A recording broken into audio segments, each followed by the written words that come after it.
Le prochain invité, vous le connaissez tous, hein, je pense que c'est un des meneurs justement de la lutte pour le français au Québec depuis des années. C'est un des gars qui, avec son groupe, milite pour le français, milite pour la justice sociale, milite aussi pour l'indépendance du Québec, évidemment. Il a accepté cette année d'être le porte-parole de l'événement. Il s'est promené un peu dans les médias cette semaine, vous l'avez peut-être entendu, des articles dans les journaux. C'est un ami à moi aussi, je vous le présente, Biz!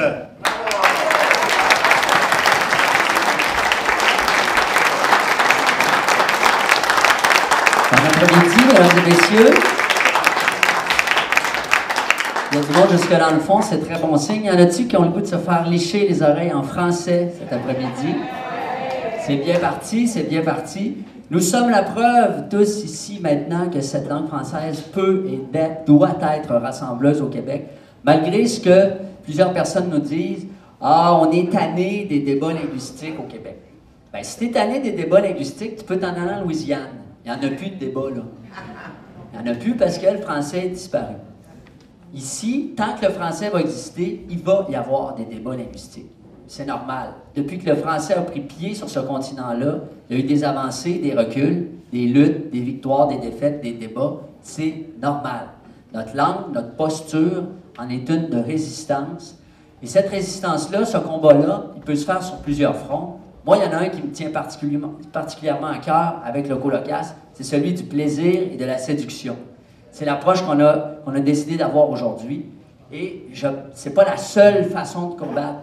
Mais si on demande à des gens de nous choisir, moi, à mon avis, c'est plus efficace de le faire avec le sourire qu'avec un bâton, en fait. On se comprend. Puis en ce sens-là, nous, comme individus, comme Montréalais en particulier, nous sommes des ambassadeurs au quotidien de cette langue-là.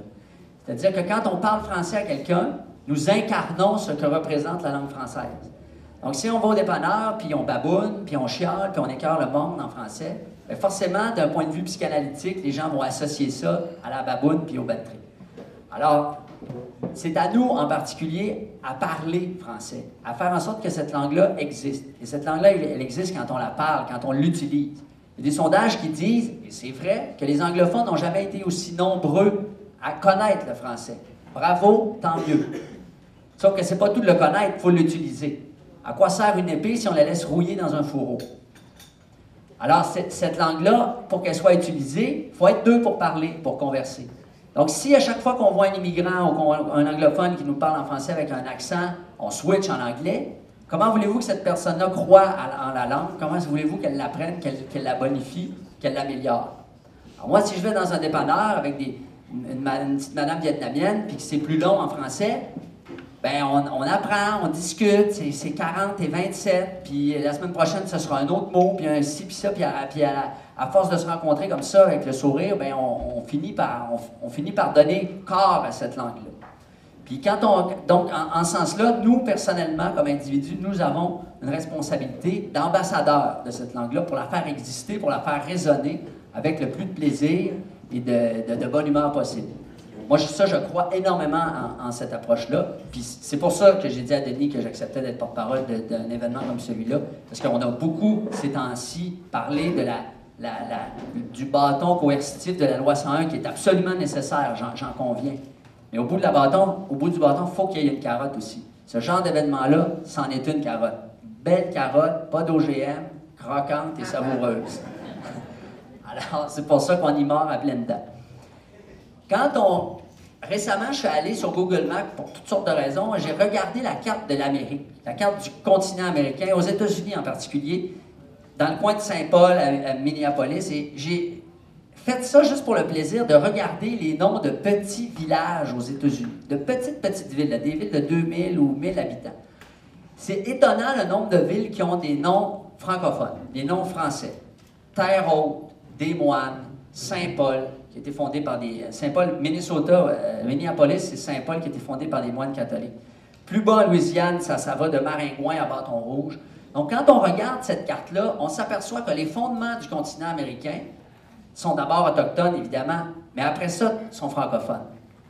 Depuis le début, ce continent-là a existé et s'est fait découvrir et explorer en français. Donc, ce continent-là, cette langue-là, la langue française, elle a droiticité partout en Amérique. Et on s'en rend compte, les gens qui ont laissé des traces francophones, c'était des gens, des géants, des gens qui n'avaient pas de skidoo, pas de canuc, pas de GPS, qui ont parcouru un continent dont on ne mesure même pas l'immensité. Pour aller des Rocheuses en train, ça prend 5 jours. Imaginez en traîneau à chien ou en canot, quand tu n'as même pas de carte, même pas de boussole. On n'a pas idée du courage et de la folie de nos ancêtres. C'est à ce courage et à cette folie que je vais rendre hommage dans le texte suivant, qui s'appelle « Les géants ».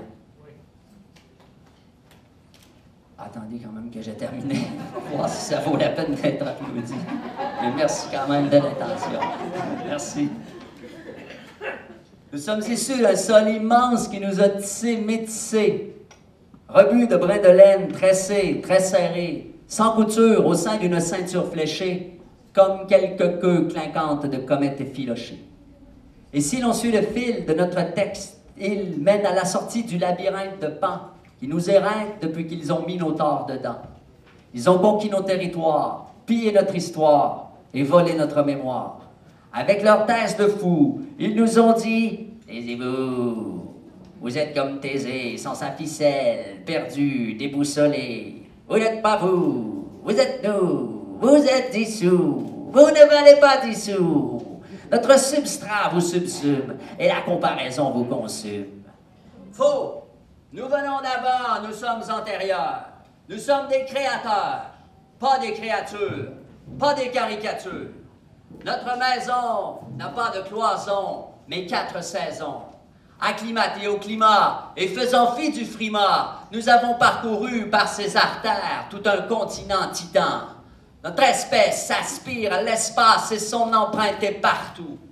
Tapis dans la toponymie, gravé dans le granit, arc-bouté dans les arches de nos dingues digues dignes de la muraille de Chine, dans les champs essouchés sous la lune et les racines d'un être qui ne peut plus plier. C'est une histoire riche, qui n'est sur aucune affiche et qu'on a laissée en friche. Dans nos caboches, ce n'est que roche et fardoche, cosmogonie à l'agonie, dans le tome fantôme de nos mémoires moisies. Sur nos épaules, on porte pourtant le pack-sac d'un passé épatant. Mais allons-nous mourir en nains quand nous sommes nés géants? Sitôt venus au Nouveau Monde, on a dompté les hivers et fabriqué de la terre. On avait la tête à la fête et le cœur au labeur. Opiniâtre, on n'a jamais laissé mourir le feu dans l'âtre, car nous avons la tête à Papineau, la longue langue loquace de d'Acosta, le cœur corsaire de d'Iberville, qui envoie en nos veines de pur sang, mêlé, mêlé, de Riel et des Premières Nations. Nous avons l'aviron de Radisson, la vigueur de la véranderie, les jarrets de Joliette et tous les talents de l'intendant Talon. En somme, nous sommes des surhommes uniques, générés par le génie génétique de l'Europe et de l'Amérique. Inéluctablement, nous voguons vers le néant. Mais allons-nous mourir en nains quand nous sommes nés géants?